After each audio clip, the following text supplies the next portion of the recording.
Bismillahirrahmanirrahim. Assalamualaikum warahmatullahi wabarakatuh. Hari ini akan kita lanjutkan kuliah dengan topik atau tema hipotesa satu sampel. Jadi bagaimana mengambil kesimpulan dari sebuah kasus dengan hanya satu tipe populasi sehingga cukup diambil satu kelompok sampel. Jadi biasanya ini digunakan di industri, misalkan sebuah industri produksi massal begitu. Kemudian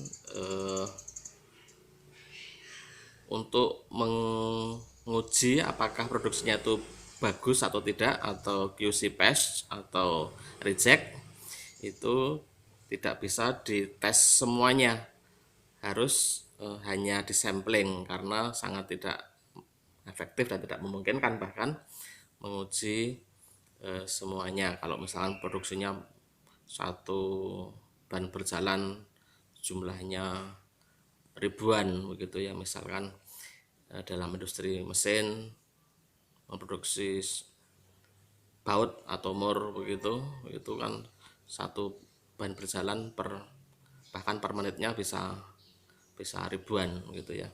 Maka itu tidak mungkin diukur satu-satu, tapi disampling gitu ya. Nah, itu digunakanlah metode hipotesa satu sampel. Jadi yang pertama digunakan untuk menguji populasi apakah diterima. Nah, nanti ada uji istilahnya, itu diterima itu H0 atau ditolak istilahnya H1 berdasarkan sampling yang diambil secara random gitu ya. Ada 3 jenis uji. Yang pertama adalah uji dua arah. Ini uji dua arah. Nanti ada yang kedua adalah uji satu arah kiri, nanti akan kita bicarakan. Dan yang ketiga uji satu arah kanan. Detailnya masing-masing akan kita jelaskan dalam kuliah ini. Oke, yang pertama uji dua arah. Uji dua arah artinya kalau dalam bahasa Inggris itu two-tailed. Jadi istilahnya itu dua arah itu two-tailed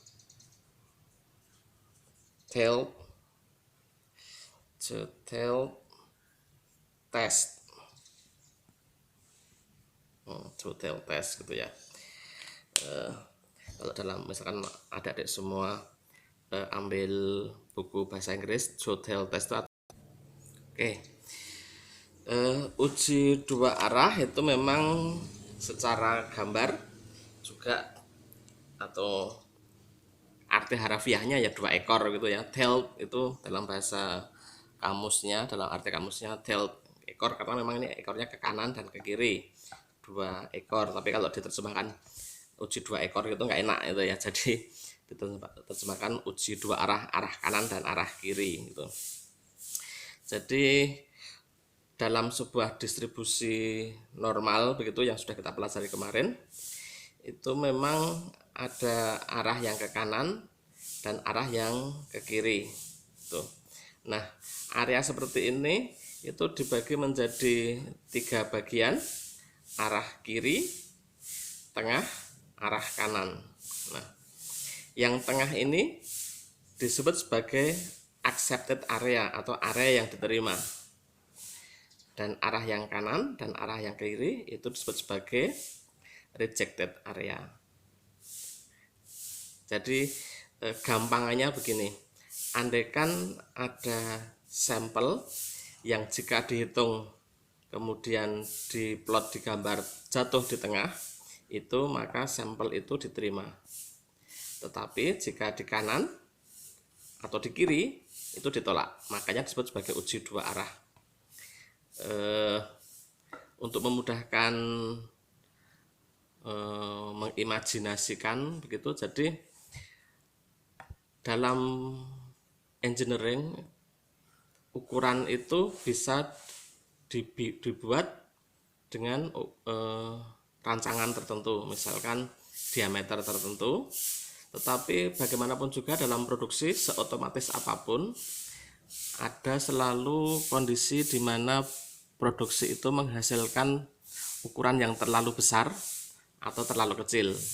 Nah, itulah yang disebut sebagai uji dua arah.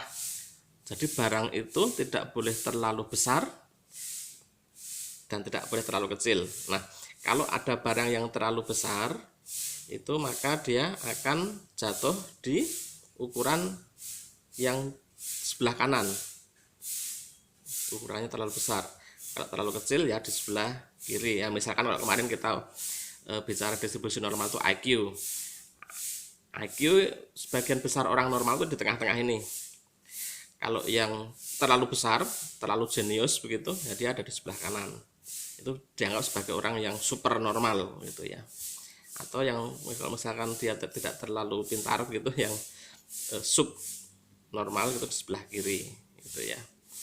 Jadi gambarannya mudahnya seperti itu. Nah, secara matematika ada yang disebut sebagai Z critical. Nanti Z critical itu ditentukan berdasarkan ukuran-ukuran yang diperlukan dalam industri. Yang terkenal itu biasanya disebut sebagai alfa 5%, alfa 1%, atau alfa 10% gitu. Jadi nanti akan dijelaskan lebih lanjut. Kemudian yang dihitung itu disebut sebagai Z calculation. Oh ya, kenapa Z? Distribusi normal itu juga disebut sebagai distribusi Z gitu ya. Z distribution, maka disebut sebagai Z calculation menggunakan distribusi normal. Rumusnya adalah X bar rata-rata dikurangi mu rata-rata populasi, biasanya diambil sebagai standarnya. S adalah standar deviasi yang sudah pernah kita pelajari kemarin, standar deviasi per akar N. N-nya adalah jumlah sampelnya. Oke, dalam statistik formal ada istilah H0 adalah diterima jika Z calculation atau Z yang dihitung itu terletak di accepted area. Nah, jika dihitung kemudian jatuh di sini, itu barang diterima, accepted. Artinya Z calculation berada di antara Z critical minus dan Z critical plus gitu ya. Jadi ini di antara Z min plus Z plus. Kalau ini kemudian dihitung dan kemudian diletakkan di gambar jatuh di luar, maka kenanya ke H1. Jadi H1 itu jika H0-nya rejected, Z calculation rejected area. Jadi kalau misalkan dia terlalu besar, berarti H0 ditolak, H1 diterima. Atau sama juga kalau terlalu kecil, H0 ditolak, H1 diterima. Jadi H0 H1 itu gampangnya, kalau H0 itu selalu jika jatuh di accepted area. Kalau H1 itu terjatuh di luar accepted area atau rejected area berarti. Itu ya. Kemudian ini berikutnya penggunaannya.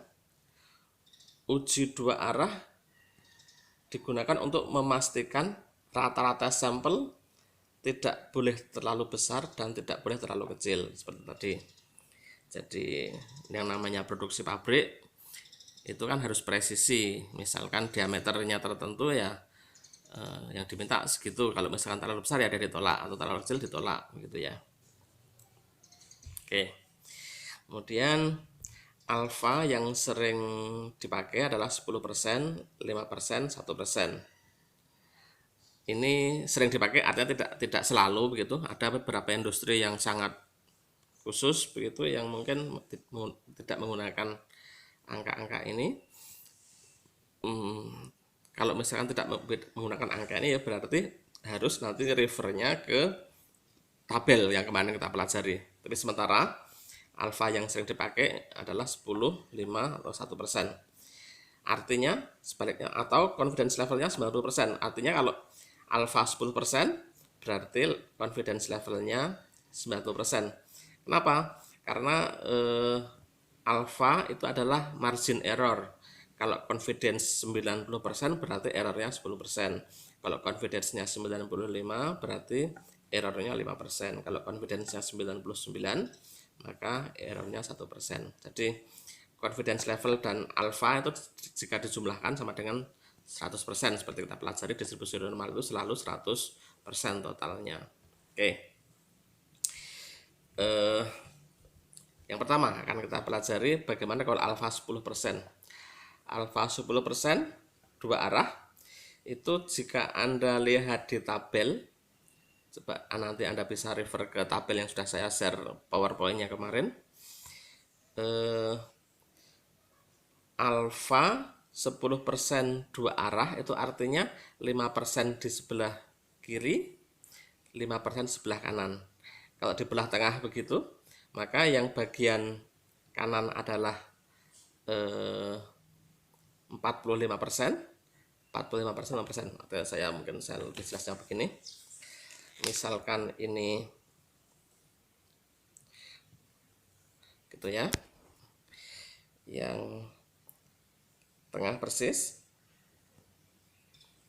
Ini berarti yang 5% di sini. Ini 5%, 45%. Demikian juga di sini adalah 45%, dan yang di sebelah sini ini juga 5%. Karena 5% dua kali ini jika dijumlahkan ini 10%, atau yang ini 90%, gitu maksudnya ya. Jadi alfa 10% artinya 5% kiri, 5% kanan, 90% di tengah begitu. Nah,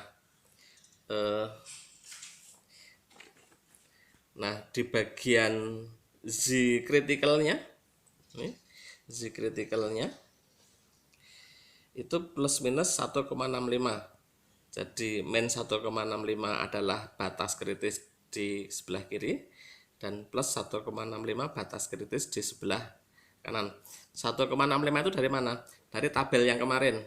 Jadi kalau Anda perhatikan 45% atau 0,45 dan 0,05 itu kalau Anda perhatikan di tabel, bagian di sini ada 1,65. Jadi caranya kalau Anda mau lihat di tabel begitu, ntar saya hapus dulu. Kalau Anda lihat di bagian tabel distribusi normal kemarin kan ada bagian Z, ada bagian B, ada bagian C gitu ya. Aduh, nggak kelihatan, sebentar. Saya hapus dulu. Ada bagian sini Z, ada area B, ada area C gitu ya. Nah, jika B itu 0,45, kemudian C-nya 0,05, maka Z-nya itu 1,65 gitu ya. Jadi Anda bisa verifikasi di sana, lihat di tabel yang sudah kemarin dibagikan. Oke, kita lanjutkan. Jadi 1,65 itu diambil dari tabel ketika alfa 5%, karena 10% dibagi 2 adalah 5%, 5% gitu ya. Otomatis yang sebelah kiri juga min 1,65. Jadi 1,65 dan min 1,65 ini adalah Z critical. Kalau nanti Z yang dihitung itu jatuh di sebelah kanan min 1,65 atau di sebelah kiri plus 1,65, maka jatuh di accepted area. Di luar itu reject begitu. Oke.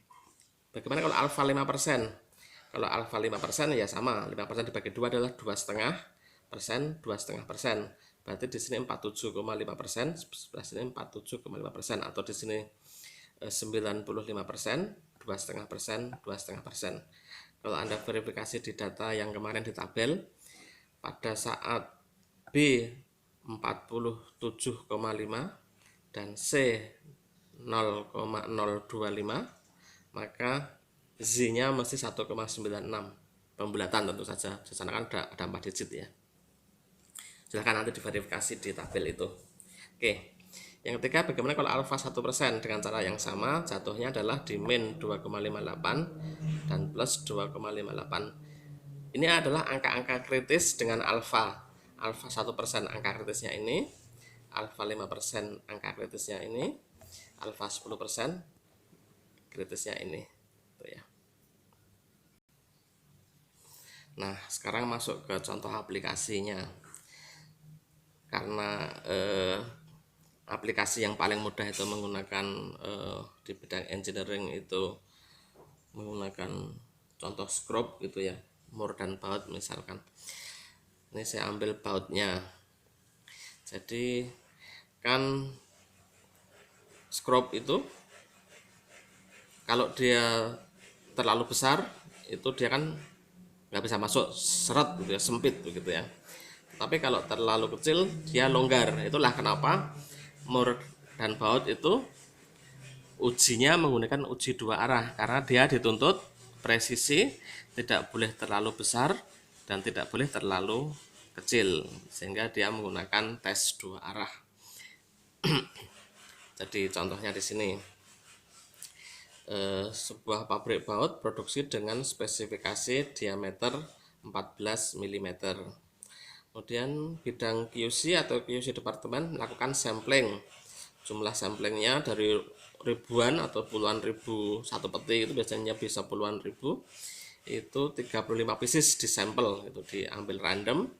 Kemudian dia dihitung menggunakan jangka sorong atau udah pakai komputer ya, dimasukkan ke dalam image processing, difoto begitu. Kemudian diperoleh langsung keluar angkanya, dihitung menggunakan komputer itu. Seperti kita kemarin menggunakan komputer menghitung rata-rata begitu, diperoleh rata-rata 14,05 mm dengan standar deviasi 0,15 mm. Otomatis kan kita kalau rata-ratanya 14,05 itu diterima atau tidak, itu kan mesti diputuskan.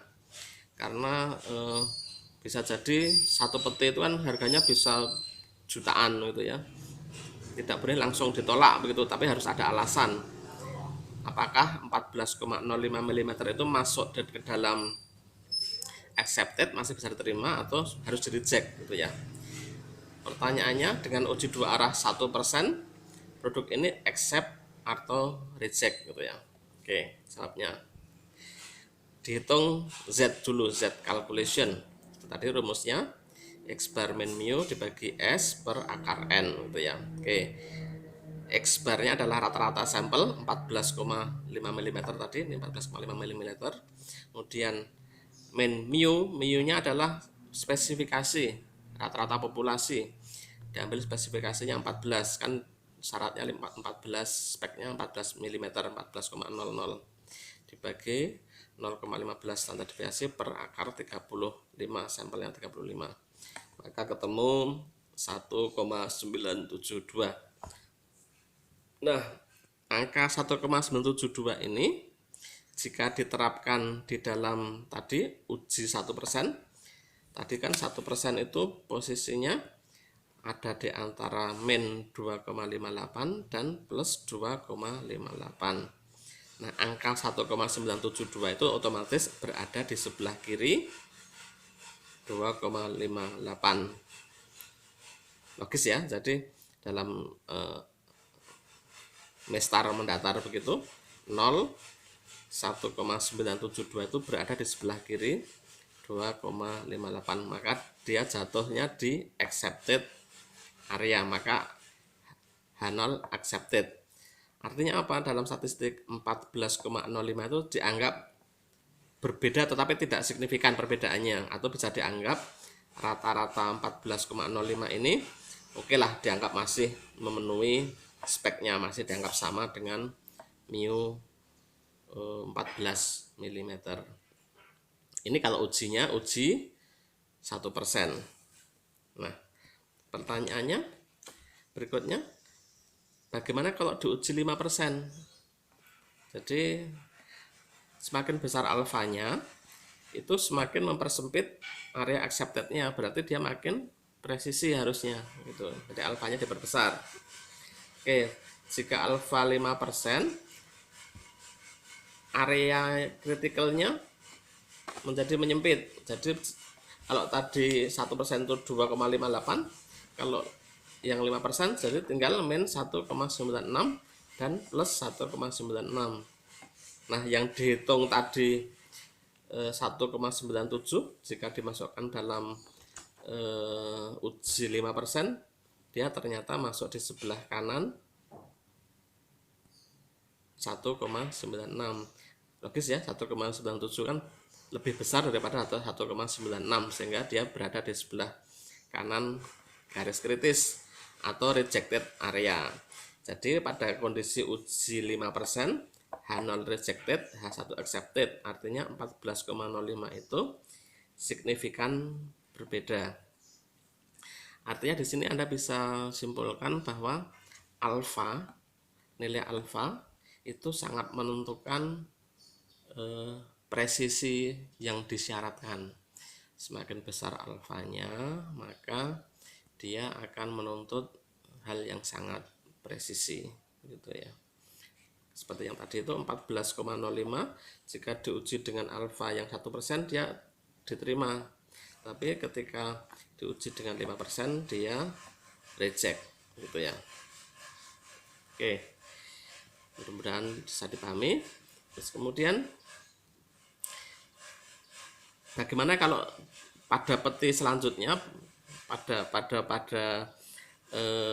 pengiriman yang lain dilakukan sampling lagi, ternyata diperoleh misalkan ini kalau tadi 14,05, sekarang dihitung lagi 13,90 pada peti yang berbeda ya, misalkan dengan standar deviasi 0,15 dan sampelnya juga 35 pieces. Dihitung Z calculation-nya menjadi minus 3,944. Nah, kondisi min 3944 itu kalau diuji 1% pun dia berada pada rejected area, artinya ya di reject barang itu. Oke, sekarang uji arah kiri, left one tail test, uji arah kiri. Otomatis yang punya area rejected hanya ada di sebelah kiri. Sebelah kiri rejected area, yang sebelah kanan ini semuanya accepted area. Jadi yang diperhatikan hanya dia memberikan batasan di sebelah kiri, yang kanan dibiarkan berapapun. Kalau yang tadi itu kritikalnya ada dua arah, maka kalau yang sekarang kritikalnya hanya satu. Jadi minus 1,29 untuk alfa 10%, untuk 5% min 1,65, dan untuk 5% min 1,65, untuk yang 1% min 2,33. Jadi fungsi dari arah kiri ini adalah untuk menguji sampel statistik agar tidak terlalu kecil. Jadi ada ukuran-ukuran yang besar itu dibiarkan, tidak menjadi masalah berapapun besarnya, tetapi yang penting tidak terlalu kecil gitu. Ada contoh misalkan, jadi kalau Anda belanja ke supermarket itu kan ada minuman atau barang-barang yang dikemas begitu ya, dalam bentuk cair, misalkan minyak atau air atau minuman, itu dia mencantumkan volume. Berdasarkan volume itu dia menjanjikan untuk jualan begitu ya. Misalkan yang botol air mineral yang tanggung itu 600 ml misalkan. Jadi contohnya BPOM, Badan Pengawasan Obat dan Makanan, mengawasi volume minuman kemasan agar tidak menipu konsumen dengan mengurangi volume gitu. Tugas BPOM salah satunya itu. label kemasan 600 ml. BPOM kemudian mensampling 35 kemasan dan diperoleh rata-rata ternyata lebih kecil dari yang dijanjikan 595 ml dengan standar deviasi 5 ml. Kemudian untuk minuman-minuman yang tidak terlalu mahal begitu ya, yang misalkan air mineral itu diuji 1% cukup, alfa 1% arah kiri gitu ya. Seperti tadi, dihitung dulu Z calculation-nya 595 minus 600 dibagi 5 per akar 35 dihasilkan min 5,91. Karena 1% itu min 2,33, maka di sini min 2,33. Nah, posisi min 5,91 itu kalau digambar ya, dia masuk di sebelah kiri atau masuk ke rejected area gitu. Jadi langsung biasanya oleh BPOM disurati itu perusahaan kamu, saya tanggal sekian saya uji di tempat ini, di supermarket ini misalkan, rejected gitu lah. Kenapa kok yang di bagian sebelah kanan dibiarkan? Kan misalkan minuman itu menjanjikan 600 ml kemudian diisi semakin besar kan tidak merugikan konsumen, maka BPOM tidak akan concern dengan angka yang terlalu besar gitu ya. Atau pasti kan dia juga dibatasi oleh volume botolnya sendiri gitu, jadi tidak menjadi concernnya pengawasan obat dan makanan. Jadi yang diawasi adalah tidak terlalu kecil sehingga tidak menipu konsumen gitu. Kemudian bisa dilanjutkan pertanyaannya, berapakah minimum rata-rata agar 1% tadi itu diterima accepted? Ya tinggal dibalik, yang ini kritisnya ditaruh di sini min 2,33, X nya dihitung min 600 per 5, maka ditemukan minimum yang bisa diterima oleh BPOM 1% alfa adalah 598,03 ml, sangat presisi. Jadi alfa 1% pun untuk ukuran misalkan air mineral itu ya 598 itu tidak terasa di bahkan di lidah pun tidak terasa gitu ya. Ya 598, sehingga biasanya kalau minuman-minuman yang tidak terlalu mahal itu dia lebih aman mengisi volumenya di atas 600 ml, toh tidak terlalu mahal. Nah, sekarang uji arah kanan. Uji satu arah kanan, right one tail test begitu. Kalau tadi itu batasnya di kiri, sekarang batasnya di kanan saja. Jadi tidak boleh terlalu besar sekarang. Jadi otomatis ini sama, angkanya hanya dibalik. Min untuk tadi min sekarang plus 1,29, 1,65 plus 2,33. Jadi ini adalah untuk menguji statistik sampel agar tidak terlalu besar. Ada yang kondisi di mana tidak boleh terlalu besar, tapi kalau kecil dibiarkan saja, tidak masalah gitu loh. Contohnya ya, kalau ini yang paling gampang membayangkannya adalah tentang keuangan.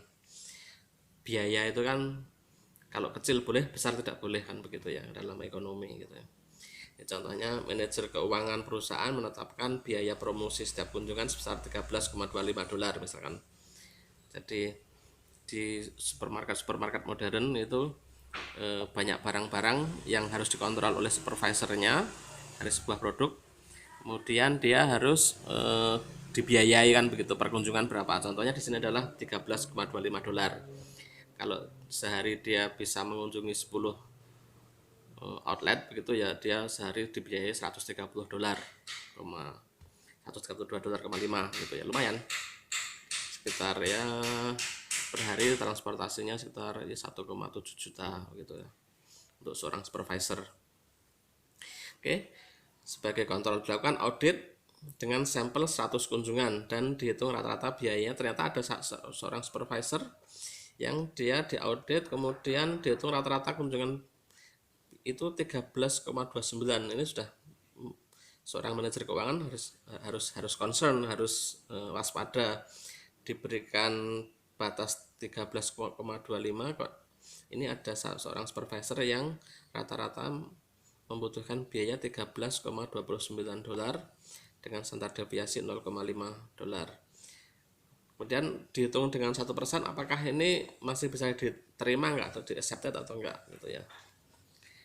Oke, kemudian nih dihitung Z calculationnya, rata-rata 13,29 dikurangi standarnya 13,25 dibagi standar deviasinya 0,5 bagi akar 100 ketemu 0,8. Oh, 0,8 itu kalau 1% yang tadi 2,33 masih masuk dalam accepted area. Jadi walaupun 13,29 itu lebih besar dari 13,25, tapi masih masuk pada angka-angka yang bisa ditoleransi.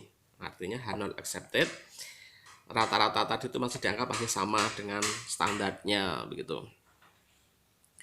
Kemudian pertanyaan lanjutannya, pada batas atas berapakah 1% itu? Ya tadi seperti dibalik 2,33 X yang dicari, kemudian ketemu dihitung 13,3665. Jadi kalau ada supervisor lain di kemudian hari kemudian masih di bawah 13,3665 ya berarti masih diterima, masih tidak perlu dirisaukan oleh seorang manajer keuangan karena masih accepted gitu ya. Oke, jadi tadi sudah kita pelajari 3 macam uji dua arah, uji arah kanan dan arah kiri. Nah, ini assignmentnya sebagai latihan, silahkan dikerjakan. Jadi saya bacakan, provider internet menjual kecepatan data 10 MB per second. Kemudian seorang user yang dari Amikom gitu mengadakan sampling 30 waktu, mungkin waktu pagi, siang, sore, malam diambil 30 kali begitu, diukur secara acak, diberi loh ini rata-ratanya cuma 9,95 MB per second dengan standar deviasi 0,12 MB per second. Soalnya ya, sekarang pertanyaannya, ujilah dua arah dengan alfa 10, 5, dan 1. Kemudian karena ini lebih kecil maka uji arah kiri, kan 9,95 kan lebih kecil dari 10 dijanjikan, berarti Anda concernnya adalah uji arah kiri saja. Uji arah kiri alfa 10, 5, 1 gitu ya. Oke, tugasnya itu aja, silakan dikerjakan, kemudian nanti dikumpulkan di folder to testil, atau nanti akan saya bikinkan folder uji dua arah begitu ya. Oke, selamat belajar, kemudian selalu jaga kesehatan dan selalu menjaga semangat berpikiran positif. Sekian, assalamualaikum warahmatullahi wabarakatuh.